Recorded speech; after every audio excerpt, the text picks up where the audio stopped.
Halo sahabat semua, pernah dengar tes yang satu ini ya?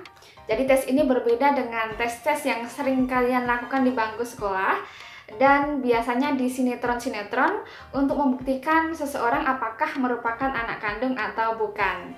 Ya, jadi tes DNA merupakan tes yang digunakan untuk mengetahui informasi genetik pada seseorang. Nah, hal ini bisa dengan membandingkan susunan DNA anak dengan susunan DNA orang tua, sehingga dapat digunakan sebagai acuan apakah seseorang merupakan anak kandung atau bukan. Kalau kita membahas tentang substansi genetik atau materi genetik, nyatanya kita juga sering dengar istilah gen.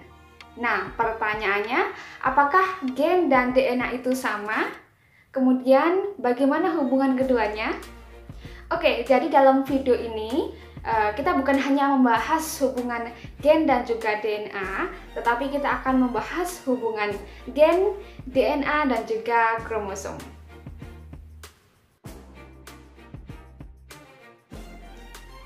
Kita ingat ya bahwa semua sel eukariotik memiliki bagian nukleus. Kalau pada sel prokariotik namanya nukleoid ya, karena tidak memiliki membran inti. Oke, lebih simpelnya kita bahas saja yang sel eukariotik. Tadi yang sudah disampaikan, sel eukariotik memiliki bagian nukleus. Nah, di dalam nukleus ini terdapat kromosom, dan kromosom ini kalau kita uraikan, nanti dia terdiri dari untaian DNA. Ya, kita bahas dulu struktur DNA ya. Jadi DNA adalah rantai ganda yang berpilin ke arah kanan. Kalau di zoom atau diperbesar, nanti akan diperoleh struktur seperti ini. Ya, jadi DNA ini merupakan polimer nukleotida ya, atau dikatakan polinukleotida. Satu nukleotida terdiri dari apa saja sih? Ya, jadi satu nukleotida terdiri dari 3 komponen teman-teman. Ada fosfat, gula pentosa atau gula deoksiribosa dengan basa nitrogen.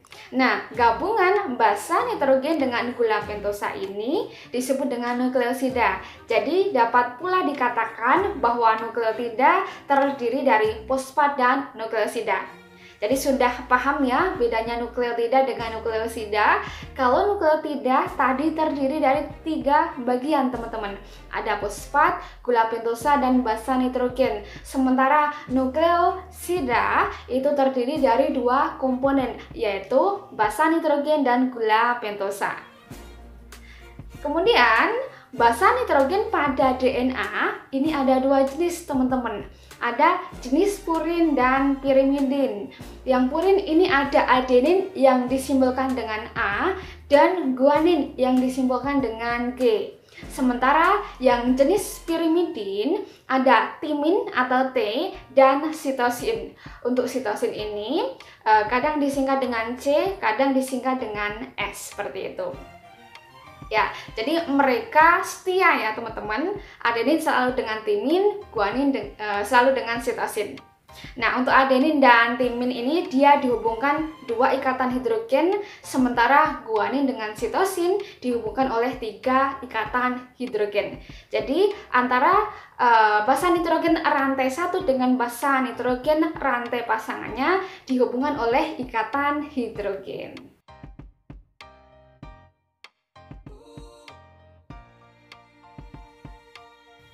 Ya, jadi sudah paham ya terkait struktur DNA.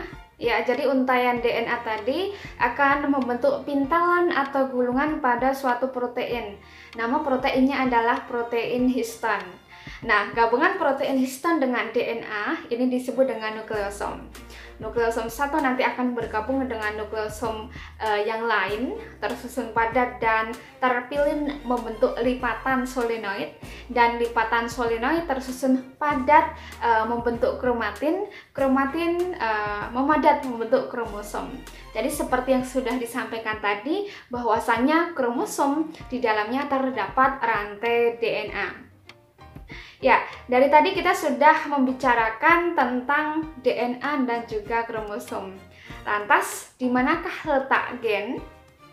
Oke, jadi gen adalah unit terkecil materi genetik yang terdapat pada DNA.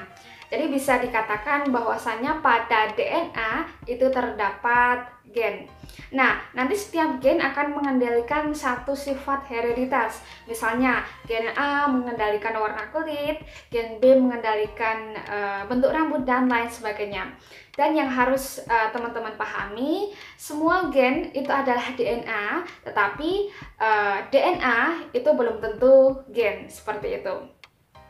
Ya, jadi sudah paham ya hubungan gen, DNA, dan juga kromosom tadi. Seperti yang sudah disampaikan tadi, bahwasannya semua sel memiliki nukleus. Ya, di dalam nukleus terdapat kromosom. Nah, di dalam kromosom kalau kita uraikan nanti ada DNA-nya, ada rantai DNA. Nah, tadi di mana gen? Ya, jadi gen tadi terdapat pada DNA. Ya, tadi yang harus diingat-ingat, semua gen adalah DNA, tetapi tidak semua DNA merupakan gen.